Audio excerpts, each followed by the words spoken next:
Hello everyone, कैसे हैं आप लोग। तो आज हम एक नया टॉपिक लेकर आए हैं, फार्मास्यूटिकल ऑर्गेनिक केमिस्ट्री 2 BP301T के यूनिट 2, जिसमें कि आज डिस्कस किया जाएगा फिनॉल और उसकी एसिडिटी के बारे में। तो इसको अच्छे से समझने के लिए आप लोग कॉपी और पेन जरूर लेके बैठिएगा और सभी स्टेप्स को समझते हुए लिखिएगा। चलिए तो आज शुरू करते हैं आज का टॉपिक। आप देख रहे हैं फिनॉल में क्या होता है। फिनॉल में बेंजीन रिंग होता है और उस पर OH ग्रुप लगा होता है, तो इसको हम फिनॉलिक OH ग्रुप कहते हैं। और जब ये फिनॉल की जगह कोई एल्काइल ग्रुप होता है तो यही OH ग्रुप एल्काइल अल्कोहल कहा जाता है। ठीक है। एसिडिटी को जानने के लिए उसका रिएक्शन देखते हैं सोडियम हाइड्रोक्साइड के साथ में या फिर सोडियम मेटल के साथ में। ये दोनों के केस में सोडियम साल्ट बनाता है, इसलिए ये एसिडिक नेचर का होता है, क्योंकि एसिड और बेस दोनों रिएक्ट करके ही एक साल्ट बनाते हैं और वाटर बनाते हैं। अब यहाँ पे साल्ट क्या बन रहा है, सोडियम फिनॉक्साइड। आप देख रहे हैं फिनॉल का OH ग्रुप और सोडियम हाइड्रोक्साइड के बीच में रिएक्शन जब होता है तो ये हाइड्रोजन और हाइड्रोक्साइड ग्रुप मिल करके वाटर बना देते हैं और सोडियम मॉलिक्यूल इस बेंजीन के ऑक्सीजन के साथ अटैच होकर के सोडियम फिनॉक्साइड आयन बनाता है। ठीक है। फिनॉल जो है वाटर इनसॉल्युबल होता है और इसका sodium salt sodium phenoxide water soluble होता है। तो अब देखिए फिनॉल का जो OH ग्रुप है इसमें से हाइड्रोजन आयन रिमूव होता है, हाइड्रोजन आयन का लॉस होता है। तो the acidity of phenol is due to their ability to lose hydrogen ions.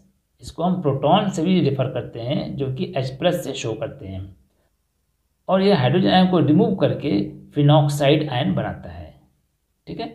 तो फिनॉल की जो एसिडिटी होती है किसकी वजह से होती है, due to loss of the hydrogen ions from phenol. अब फिनॉक्साइड आयन की स्टेबिलिटी के बारे में चेक करते हैं। तो phenoxide ion is stabilised by resonance. Resonance आपने इसके पहले भी तक कई सारे स्ट्रक्चर में देखा होगा, जिसमें कि क्या होता है कि डीलोकलाइजेशन ऑफ इलेक्ट्रॉन होते हैं। एक रिंग के अंदर इलेक्ट्रॉन सारे एटम्स के सराउंड में घूमते रहते हैं। अभी जो ऊपर के रिएक्शन में फिनॉक्साइड आयन बना हुआ है ये रेजोनेंस के द्वारा स्टेबलाइज्ड होते हैं। अब फिनॉक्साइड आयन के रेजोनेंस का स्ट्रक्चर आप सभी लोग देख रहे हैं और इसके पहले कई सारे रेजोनेंस स्ट्रक्चर बनाए जा चुके हैं। फिर भी एक ब्रीफ में हम यहाँ डिस्कशन कर लेते हैं कि जो फिनॉक्साइड आयन में ऑक्सीजन है इस पर non bonding electron pairs present हैं। अब ये non bonding electron pairs ring के अंदर आते हैं और रिंग के अंदर का जो डबल बॉन्ड है वो ऑर्थो पोजिशन पे आता है अंदर के रेजोनेंस को मेंटेन करने के लिए।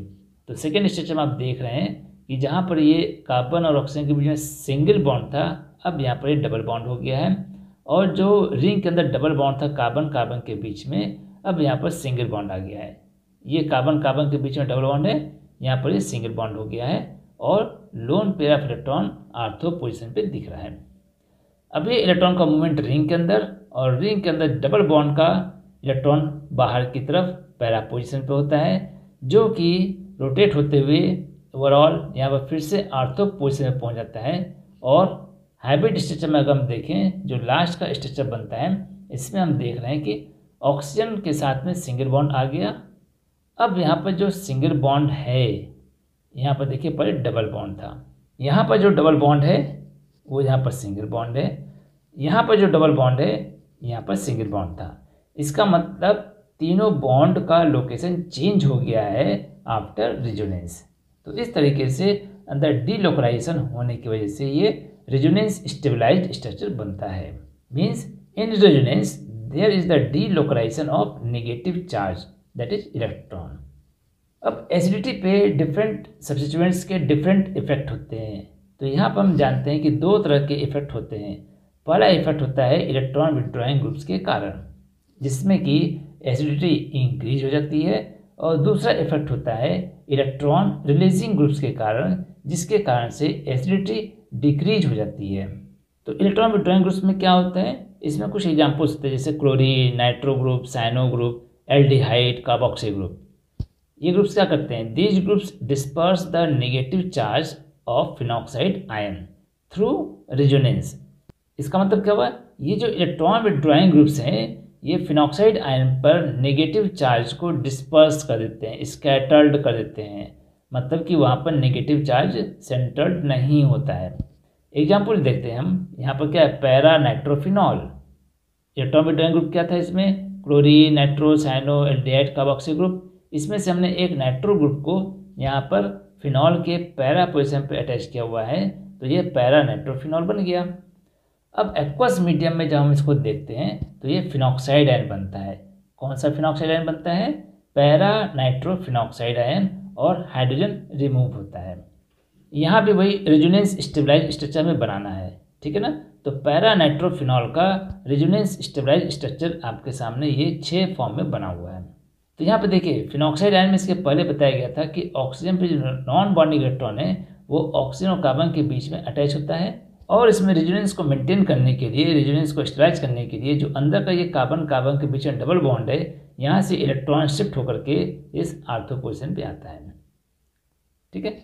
तो ये आपका बेंजीन रिंग के अंदर शिफ्टिंग हो रही है। पैरा पोजीशन पे जो इलेक्ट्रॉन पे दिख रहा है ये कार्बन और नाइट्रोजन के बीच में अपना बॉन्ड बनाता है, ठीक है ना।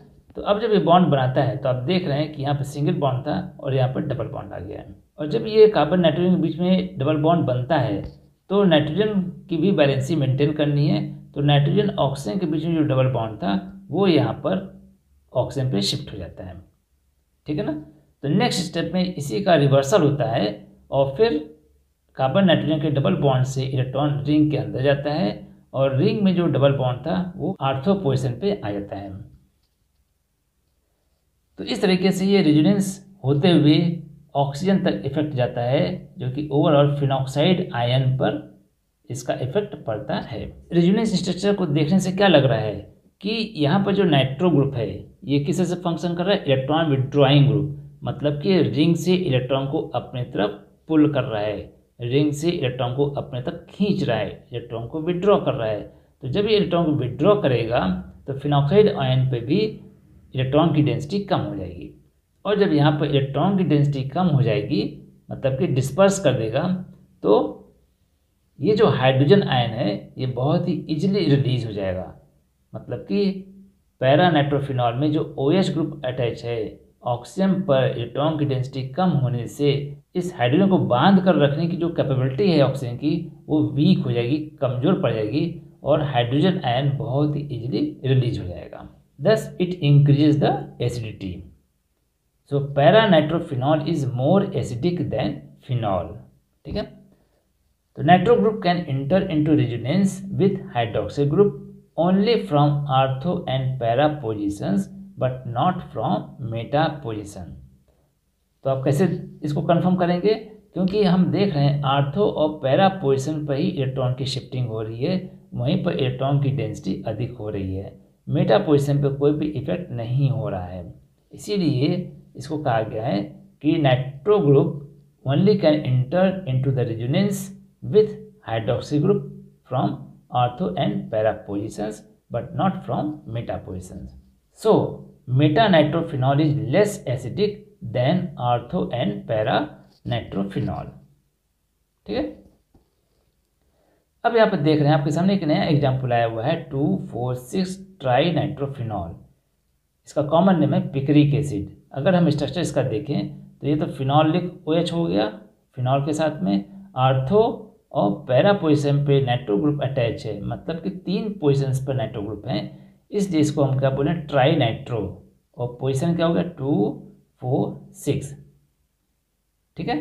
तो या इसको हम ऐसे बोलते हैं कि आर्थो पैरा नाइट्रोफिनॉल। तो ये 3 नाइट्रो ग्रुप होने की वजह से हाइड्रोजन के रिलीज होने की टेंडेंसी बढ़ जाती है, इसीलिए ये स्ट्रॉन्ग एसिड है। दूसरा इफेक्ट है इलेक्ट्रॉन रिलीजिंग ग्रुप्स। इसमें एग्जांपल्स क्या है, methyl group, methoxy group, amino group.